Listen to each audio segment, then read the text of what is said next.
ওসমান হাদি হত্যা নিয়ে সম্প্রতি ভারতের পশ্চিমবঙ্গের সাবেক মুখ্যমন্ত্রী মমতা ব্যানার্জির এক বক্তব্যের পর বিষয়টি নিয়ে নতুন করে আলোচনা শুরু হয়েছে। তিনি খুনিদের নাম জানার দাবি করার পরপরই নিহতের ভাই ফেসবুক পোস্টে দেশের শীর্ষ নেতাদের জড়িয়ে গুরুতর অভিযোগ তোলেন। এবার এ বিষয়ে কথা বলেছেন ইনকিলাব মঞ্চের সদস্য সচিব আব্দুল্লাহ আল জাবের। বিস্তারিত জানাচ্ছেন মেহেদী হাসান। আমি উন্মাদ, আমি ঝঞ্ঝা, আমি ভীতিয়ে দরিদ্রের বলবীর চিরোন্নত মামুষী। ইনকিলাব মঞ্চের সাবেক মুখপাত্র শহীদ শরীফ ওসমান বিন হাদির বড় ভাই ওমর হাদির দুটি ফেসবুক পোস্ট নিয়ে দেশজুড়ে ব্যাপক আলোচনা তৈরি হয়েছে। রাজনৈতিক অঙ্গনেও বিষয়টি নিয়ে নানা প্রশ্ন উঠতে শুরু করেছে। বিশেষ করে পোস্ট দুটিতে দেশের কয়েকজন প্রভাবশালী ব্যক্তি ও রাজনৈতিক মহলকে ঘিরে গুরুতর অভিযোগ তোলার পর বিষয়টি নিয়ে নতুন করে আলোচনার কেন্দ্রে চলে এসেছে।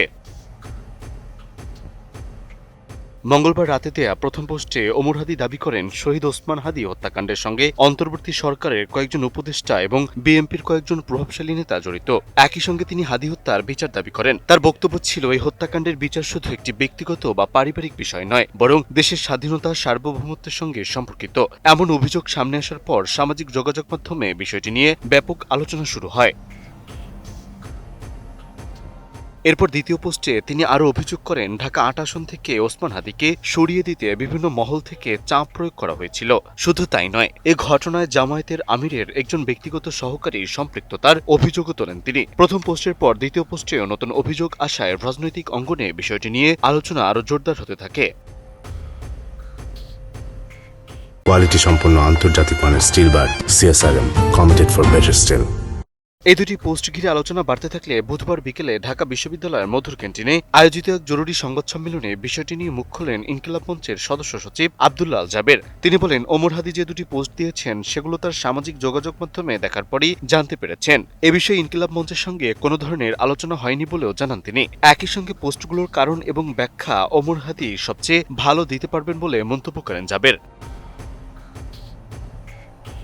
এ সময় নিজের বক্তব্যের আরও ব্যাখ্যা দিতে গিয়ে জাবের বলেন, নির্বাচনকে কেন্দ্র করে বিভিন্ন ধরনের রাজনৈতিক নেগোসিয়েশন হয়ে থাকে। তার জানা মতে বিএনপি ও জামায়াত উভয় দলই শহীদ ওসমান হাদির সঙ্গে বিভিন্ন পর্যায়ে যোগাযোগ করেছেন। এমনকি ঢাকা ৮ আসনে নির্বাচন না করার বিষয়েও আলোচনা হয়েছিল বলে দাবি করেন তিনি। তবে এর বাইরে তার কাছে বা ইনকিলাব মঞ্চের কাছে অন্য কোনো তথ্য নেই বলেও স্পষ্ট করেন জাবের। এদিকে ওমর হাদি বর্তমানে যুক্তরাজ্যের বার্মিংহামে বাংলাদেশ সহকারী হাই কমিশনে দ্বিতীয় সচিব পদে চুক্তিভিত্তিক দায়িত্ব পালন করছেন। ফলে সরকারি দায়িত্বে থাকা অবস্থায় তার এমন রাজনৈতিক অভিযোগ ও সংবেদনশীল পোস্ট নিয়ে নতুন করে বিতর্ক তৈরি হয়েছে। আর সেই বিতর্কের মধ্যেই ওমর হাদির দুই পোস্ট এবং তানিয়া আব্দুল্লাহ আল জাবেরের ব্যাখ্যা এখন রাজনৈতিক অঙ্গনে আলোচনার অন্যতম প্রধান বিষয়ে পরিণত হয়েছে।